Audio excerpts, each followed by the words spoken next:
Atomic का। Before we proceed, एक doubt है जो आई थिंक आकांक्षा आपने ही पूछा था शायद, डी ब्रॉगली का है। एक बार देख लो जिसका ये डाउट है वो प्रेजेंट है क्या अभी? De Broglie, change in de Broglie wavelength का क्वेश्चन। नहीं सर, मैंने नहीं पूछा था। आपने नहीं पूछा है, ठीक है। तो जिसने भी, जो भी स्टूडेंट है यहाँ पे, एक बार देख लो ये क्वेश्चन। किसी ने, जिसने पूछा है वो यहाँ पे है क्या आज प्रेजेंट? मास m/2 है, कुछ वेलोसिटी से मूव हो रहा है, और एक मास है m/3, आपस में कोलाइड हो गए। तो change in de Broglie wavelength निकालनी है, change in de Broglie wavelength. सब लोग एक बार ये क्वेश्चन पढ़ लो, और जिसने ये पूछा है वो आज प्रेजेंट है क्या, देखो एक मिनट पहले।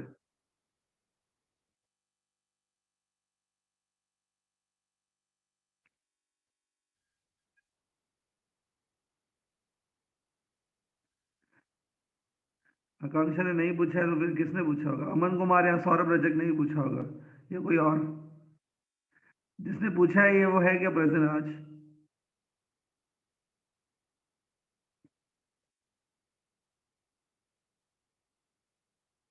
ठीक है, सौरभ ने नहीं पूछा है, ठीक है। अमन कुमार है क्या प्रेजेंट? अमन कुमार, ठीक है। एक काम करो, हाँ, बाद में इसको देखते हैं, थोड़ी देर के बाद इसको देख लेते हैं, क्योंकि बहुत सारे स्टूडेंट अभी तक आए भी नहीं है शायद। अभी एक एक करके आ रहे हैं, मतलब ऐसा नहीं इंस्टॉलमेंट में आते हैं वो, थोड़े थोड़े करके। कभी भी टाइम पे तो आएंगे नहीं, 7:30 है तो 7:30 तो कभी नहीं आएंगे। अभी आ रहे हैं बैठ के। 5-10 मिनट के बाद मैं वापस इस टॉपिक पे आ जाता हूँ, उसके बाद सॉल्व करेंगे, ठीक है।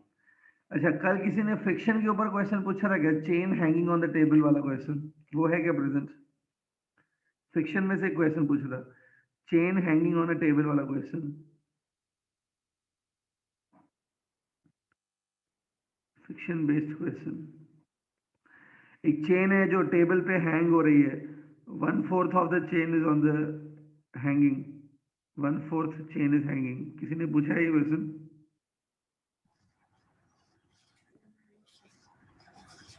अच्छा, टेबल है उस पर चेन ऐसे हैंग हो रही है।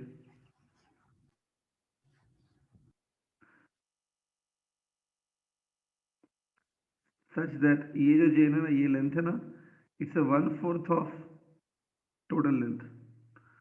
टोटल लेंथ का जो 1/4 है वो हैंग हो रहा है। हमको इसमें म्यू निकालना है। ये पूछा है किसी ने आप में से? No sir. सर ये 11th का टॉपिक है ना? हाँ, मैंने भी उनसे पूछा कि 11th का टॉपिक है। 12th वाले तो नहीं कर रहे होंगे अभी 11th की। तो नहीं, सर ने बोला नहीं, 12th वालों में से ही किसी ने पूछा है, इसलिए बोल रहा हूँ।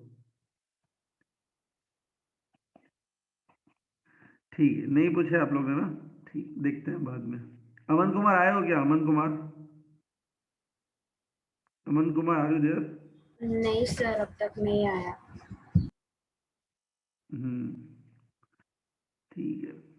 सर ये डाउट कल किसी ने डाला था ग्रुप में। क्या बोल रहे सौरभ? सर ये डाउट कल ग्रुप में डाला था किसी ने। हाँ, वही बोलो ना। तो जिसने डाला था वो कम से कम प्रेजेंट हो तो मैं एक्सप्लेन करूँ ना, वही प्रेजेंट नहीं है तो फिर बाद में उसको फिर से बताना पड़ेगा। उससे अच्छा जिसने ये डाउट पूछा है अगर वो सामने बताए कि हाँ सर मैंने पूछा है, तो मैं एक्सप्लेन करूंगा, ठीक है। इट्स ओके, बाद में इसके ऊपर आ जाते हैं, लेट्स सी लेटर। मैं कुछ 15-20 मिनट के बाद फिर से आऊंगा इसके ऊपर, छोड़ देते हैं फिलहाल इसको। चलो नेक्स्ट टॉपिक पे जाते हैं स्टूडेंट्स।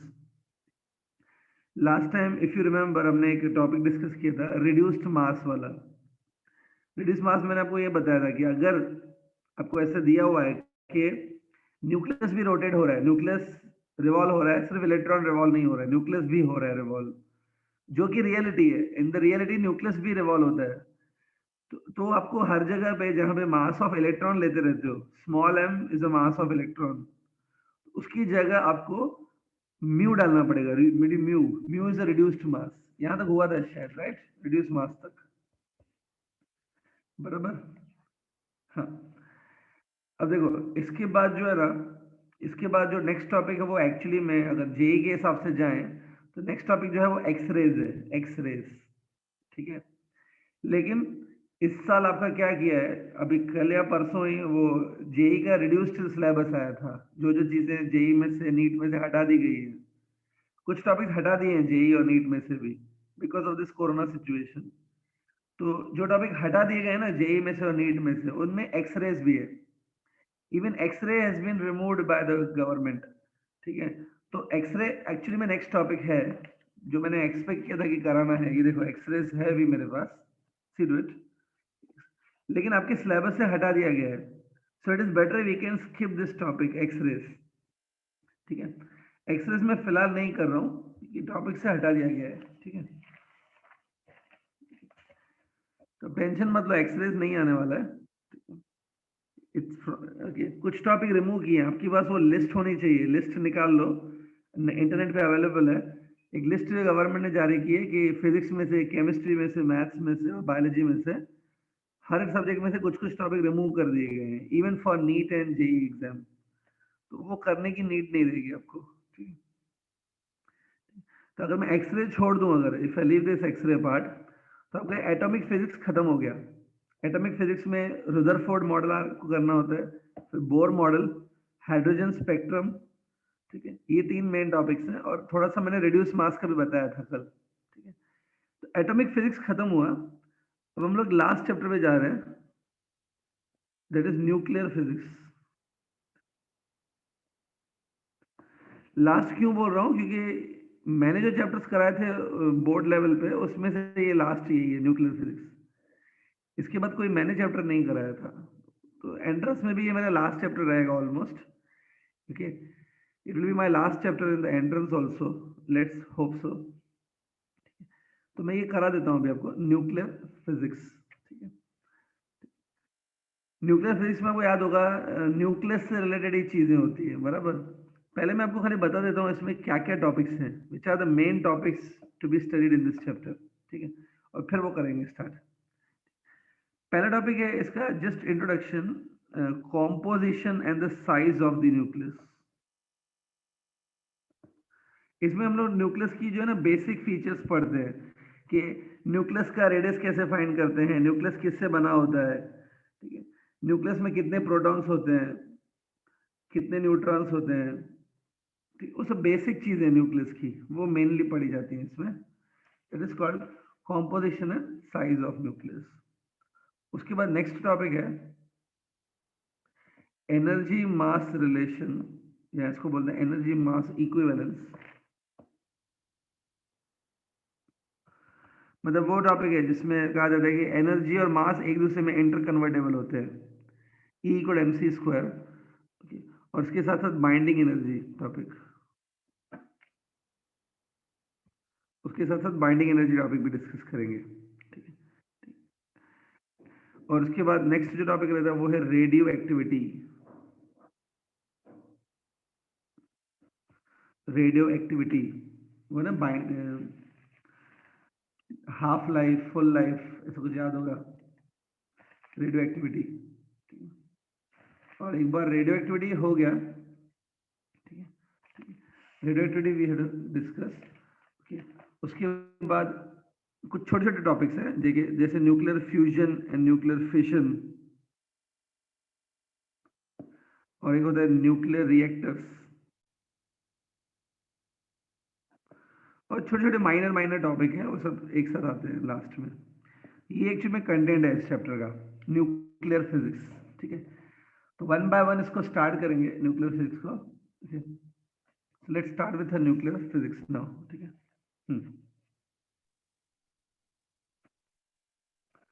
एक सेकेंड,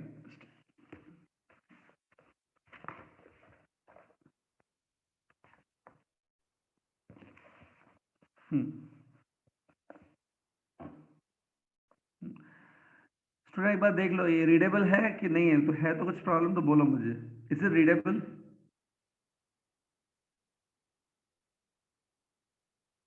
Yes, sir.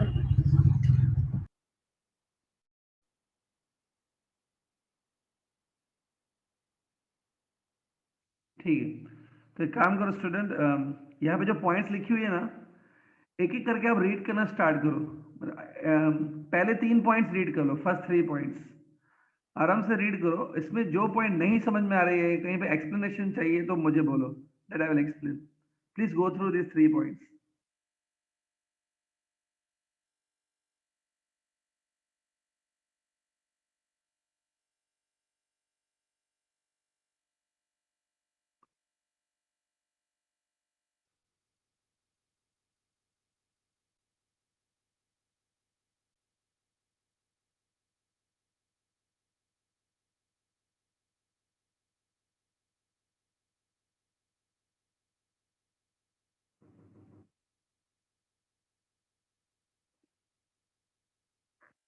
या कुछ भी डाउट है तो पूछो। 3 पॉइंट्स में, फर्स्ट 3 पॉइंट्स।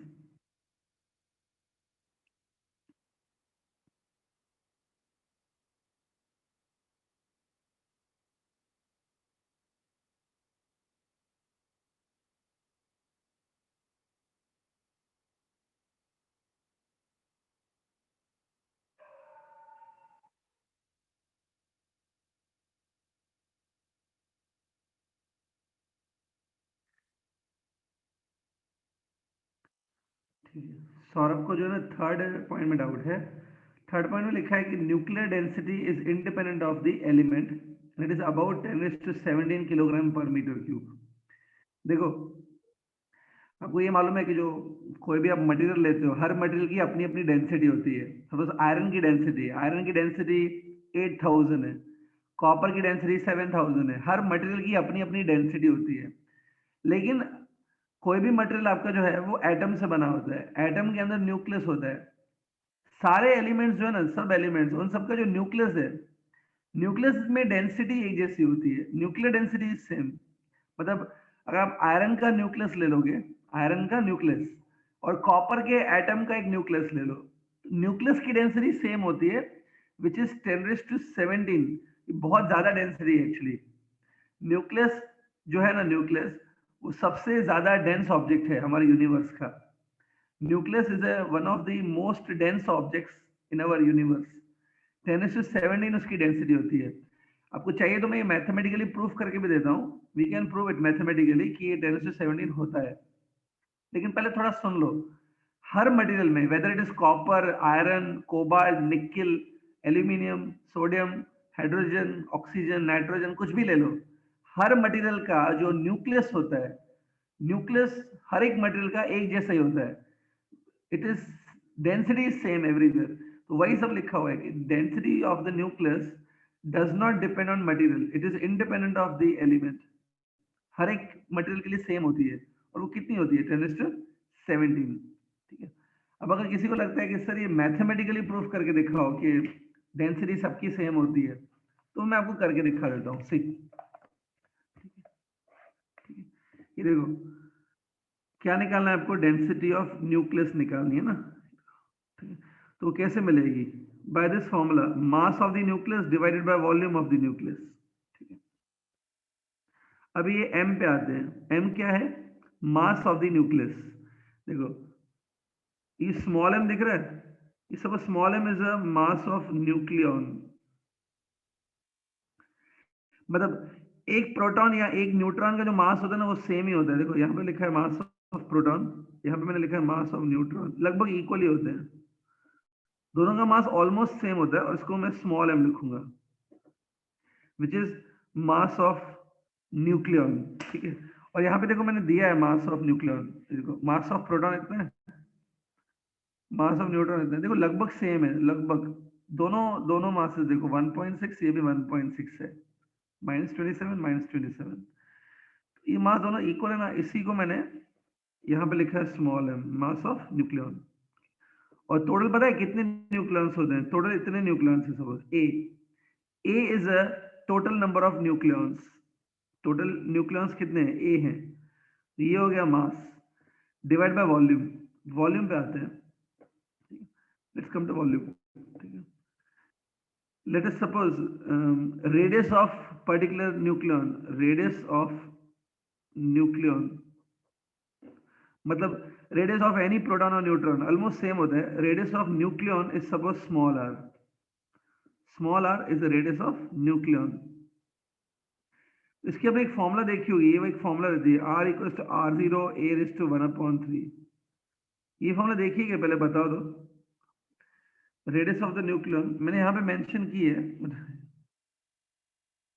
देखिए ये फॉर्मूला पहले कभी, रेडियस ऑफ द न्यूक्लियस की, रेडियस ऑफ दिस वन है या हाँ।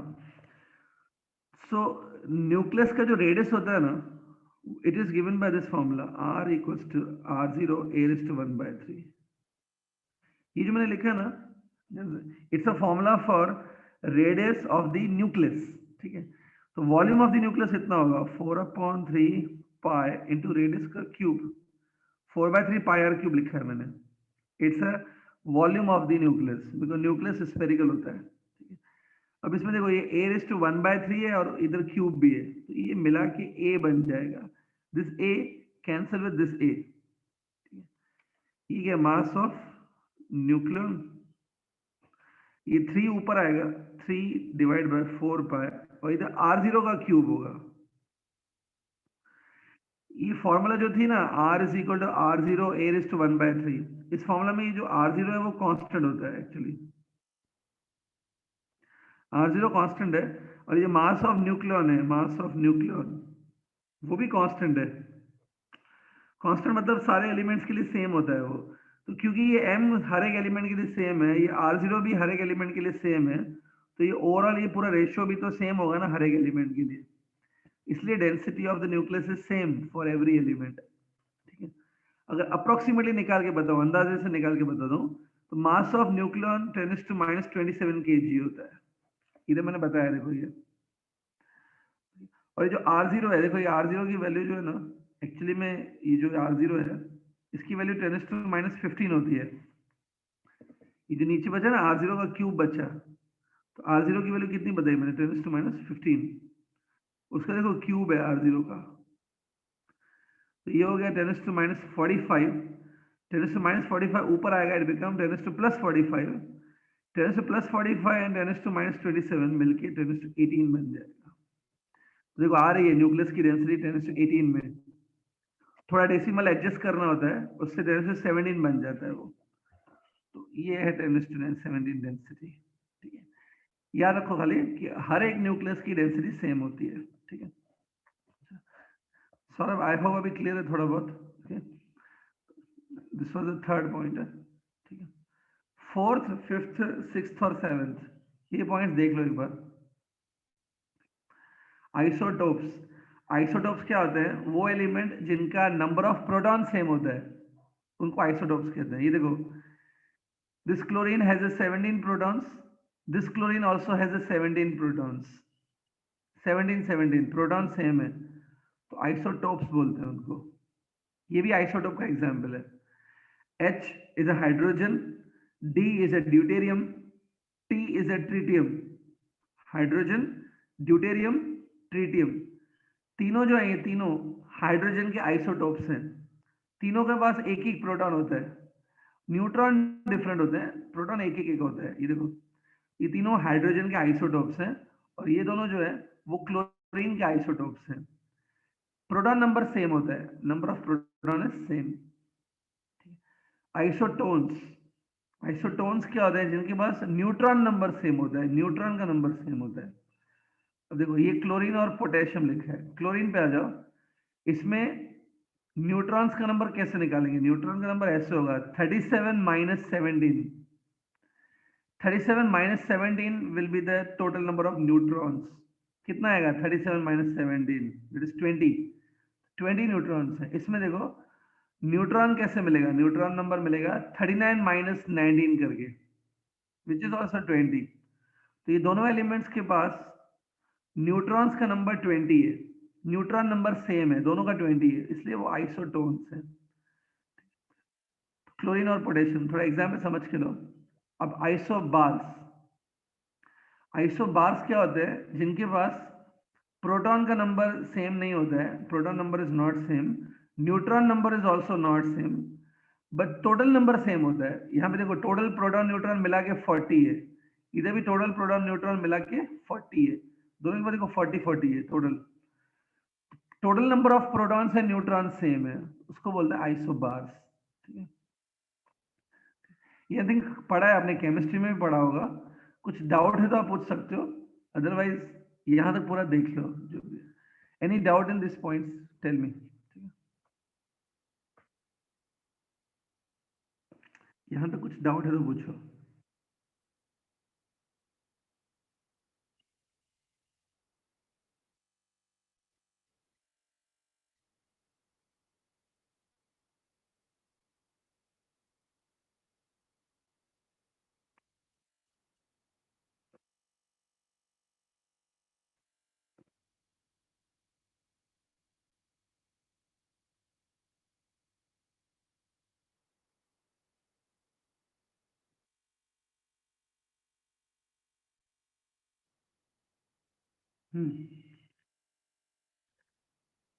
जब क्लास स्टार्ट किया था मैंने अराउंड, मैंने 7:32 में आया था, मैं 7:32 पे 33 स्टूडेंट्स थे।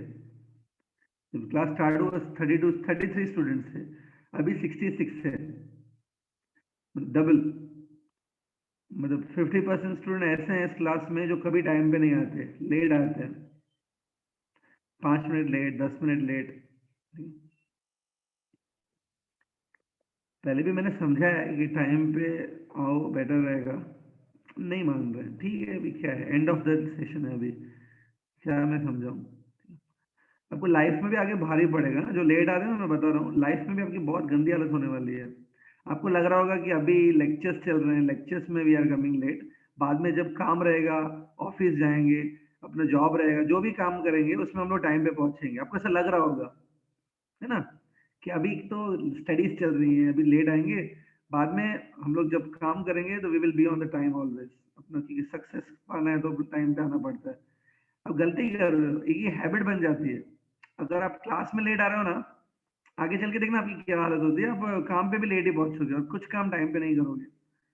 ठीक है, ये हैबिट की बात होती है, आप कुछ नहीं कर पाओगे उस टाइम पे। फिर एक एडवाइस दे रहा हूँ, लास्ट टाइम, मैं फिर से नहीं दूंगा कभी, टाइम पे सीख लो आना।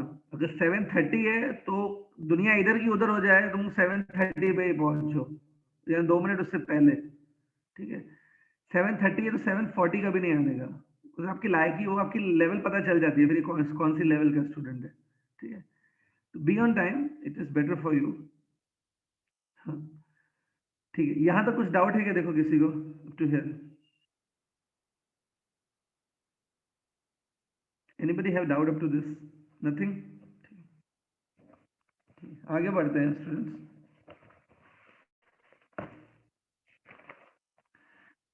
नेक्स्ट, ये न्यूक्लियस का बेसिक्स चल रहा है, what are the basic points of the nucleus. Next है न्यूक्लियर फोर्सेस। देखो, न्यूक्लियस के अंदर जो प्रोटॉन्स और न्यूट्रॉन्स होते हैं, प्रोटॉन्स और न्यूट्रॉन को बाइंड करके रखने वाला एक फोर्स होता है जिसको बोलते हैं स्ट्रॉन्ग न्यूक्लियर फोर्सेस। ठीक है, न्यूक्लियर फोर्सेस करके एक चीज होती है, nuclear forces are the strongest forces in the nature. Nuclear forces जो है वो ग्रेविटेशनल फोर्स और इलेक्ट्रोस्टैटिक फोर्स, मैग्नेटिक फोर्स, उनसे ज्यादा स्ट्रांग होते हैं। And it is exist between any two nucleons. ठीक है, ये आपने शायद पढ़ा होगा न्यूक्लियर फोर्सेस के बारे में। 4 फोर्सेस होते हैं, nuclear force, gravitational force, electromagnetic force. Nuclear में भी 2 होते हैं, स्ट्रॉन्ग न्यूक्लियर, वीक न्यूक्लियर। तो यहाँ पर हम लोग स्ट्रॉन्ग न्यूक्लियर फोर्सेस की बात कर रहे हैं। They are stronger than any other force in the nature. These forces are always attractive and they are 10⁻38 times stronger than the gravitational force. Gravitational force के लिए मैंने लिखा है कि वो 10⁻38 टाइम्स स्ट्रॉन्गर है। और एक फोर्स आपको याद होगा, इलेक्ट्रोमैग्नेटिक फोर्सेस, यहाँ पे मैं लिख रहा हूं अभी, इलेक्ट्रोमैग्नेटिक फोर्सेस। अगर उनकी बात करें तो उनसे ये 10⁻2 टाइम्स ज्यादा स्ट्रॉन्गर होते हैं, 100 टाइम्स ज्यादा स्ट्रॉन्गर।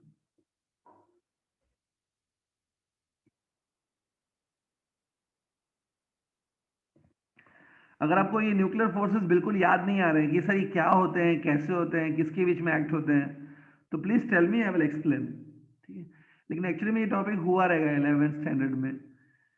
न्यूक्लियर फोर्स, 4 फोर्सेस होते हैं, gravitational, electromagnetic, strong nuclear, weak nuclear. तो यहाँ पे स्ट्रॉन्ग न्यूक्लियर की बात चल रही है।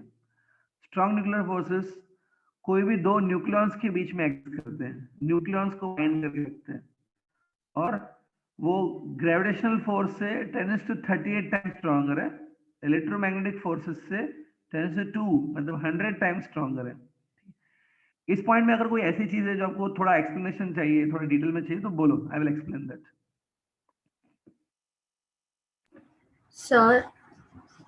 सर स्क्रीन बहुत बोलो। ब्लर हो गई है।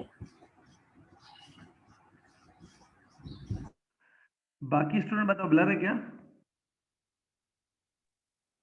Yes, sir. sir.